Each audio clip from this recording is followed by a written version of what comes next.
101er jour du premier gouvernement de l'Union sacrée en République démocratique du Congo, le Premier ministre Sama Lukonde fait son bilan. Il reste optimiste. Les précisions à suivre. Laurent Gbagbo veut reprendre le contrôle du Front populaire ivoirien. La branche d'Afingessant s'insurge. Une rencontre avec les instances du parti annoncée pour lundi.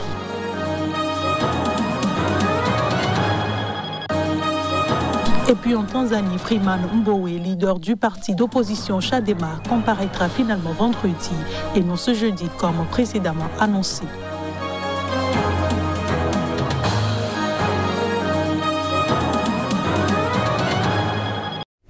Voilà pour le sommaire de ce journal. Bonsoir et bienvenue à tous. Le gouvernement du Premier ministre Sama Lukonde a totalisé 100 jours ce mercredi en République démocratique du Congo. C'est le premier gouvernement de l'Union sacrée, la nouvelle majorité souhaitée par le président Félix Tshisekedi dans le conflit qui l'opposait à son prédécesseur. Les précisions.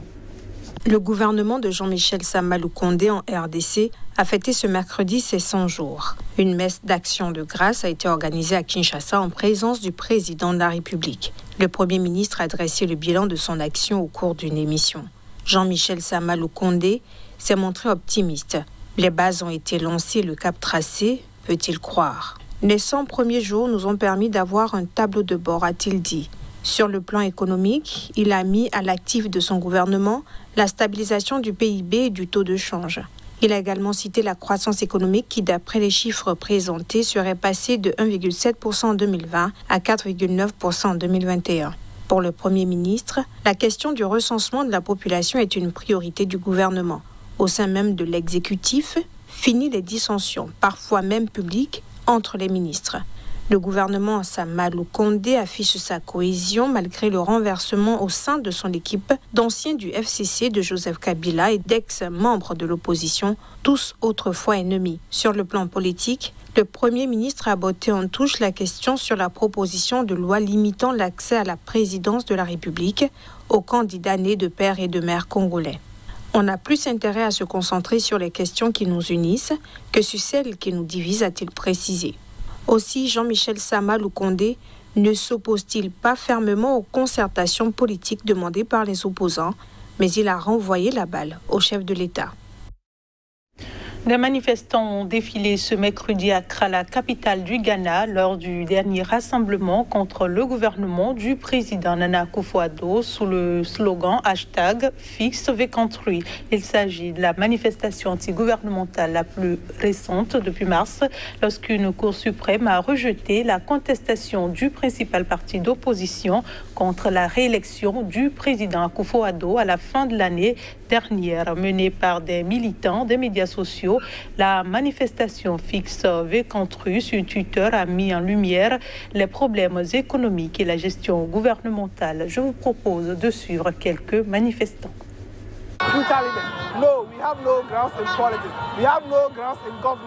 Nous n'avons aucune place dans la politique, nous n'avons aucune place dans la gouvernance, nous n'avons aucune place pour apporter une quelconque contribution nationale.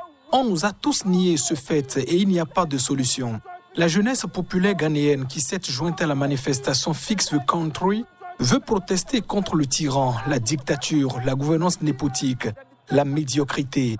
Le gouvernement ne sait pas ce qu'est la méritocratie. Il fait tout dans son propre intérêt.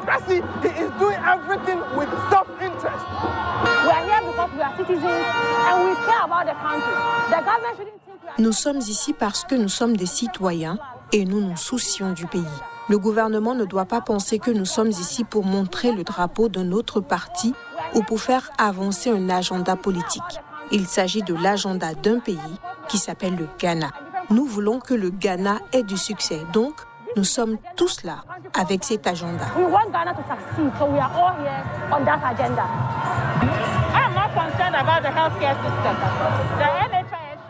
Le NHIS devrait fonctionner.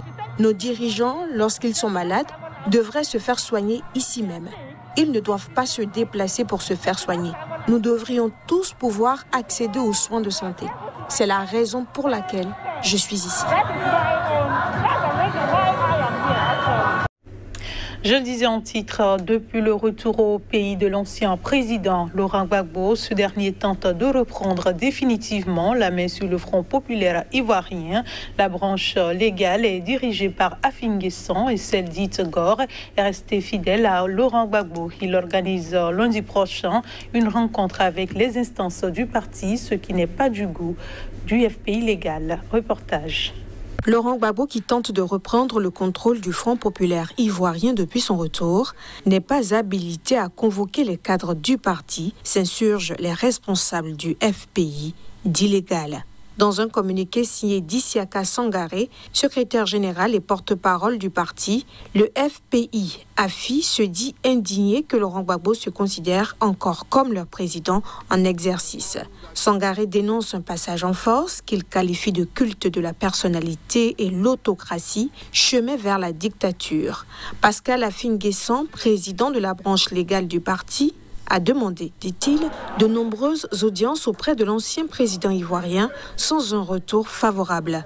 Prendre une telle décision, c'est du mépris, de la provocation. On aurait pu échanger sur les questions profondes liées à la vie du parti, parler de son avenir et se donner les meilleures chances, a-t-il ajouté. Le FPI AFI annonce également la tenue de sa propre réunion de cadres les 11, 12 et 14 août, réunion à laquelle les proches de Laurent Gbagbo ne seront pas conviés. De son côté, un haut cadre du FPI, d'Igor, assure que la réunion du 9 août aura bien lieu, ajoutant que le parti ne souhaite plus commenter les propos des proches de Pascal Afin Guessan.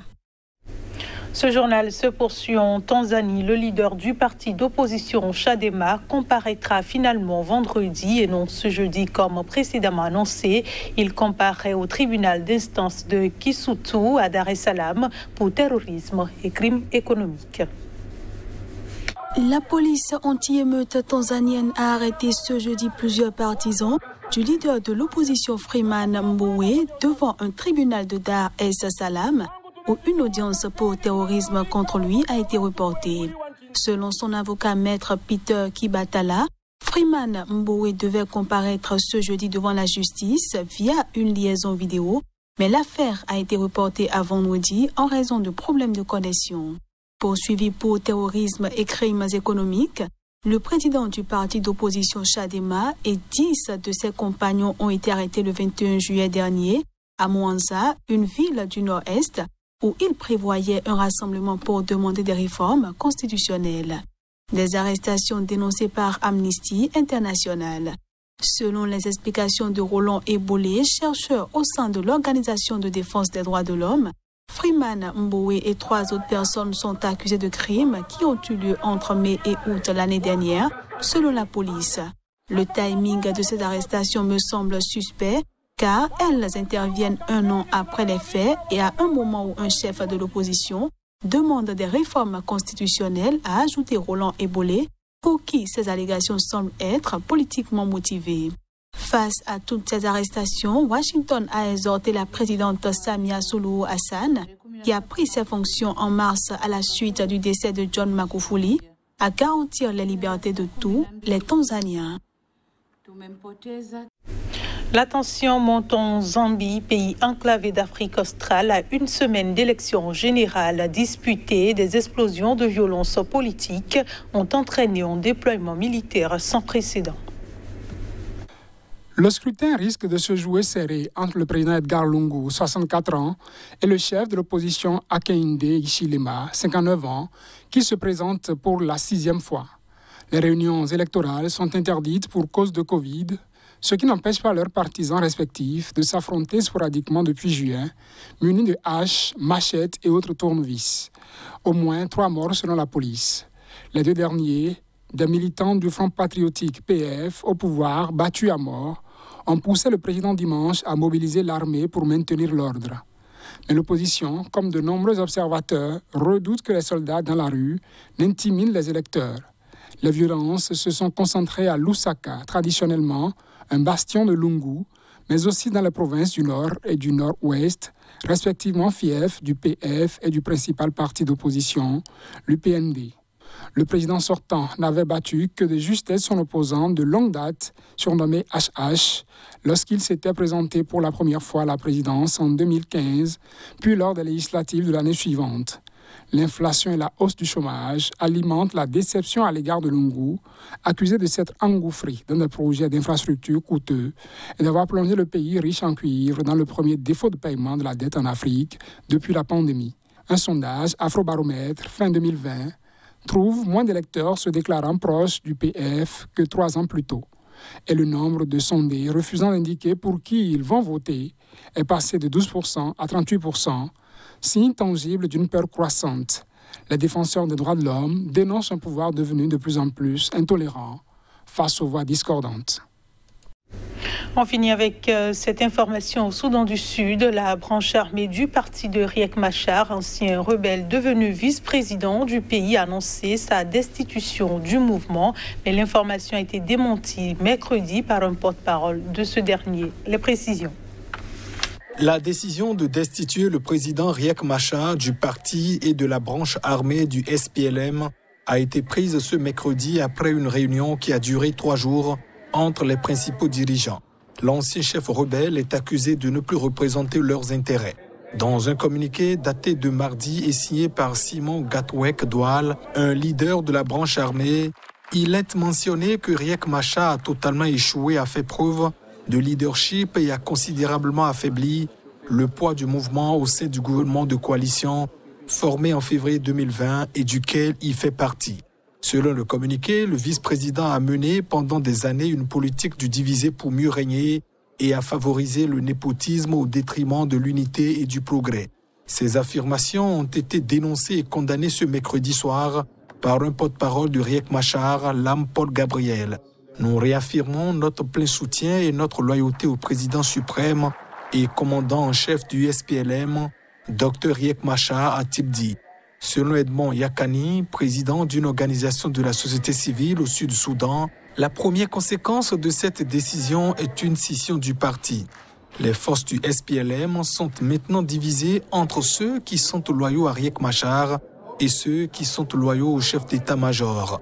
Ces tensions politiques interviennent dans un contexte de profonde crise économique et de niveau d'insécurité alimentaire et de malnutrition extrêmement élevé. C'est la fin de ce journal. Merci de votre fidélité. Restez avec nous. L'info revient dans un instant sur Sika TV.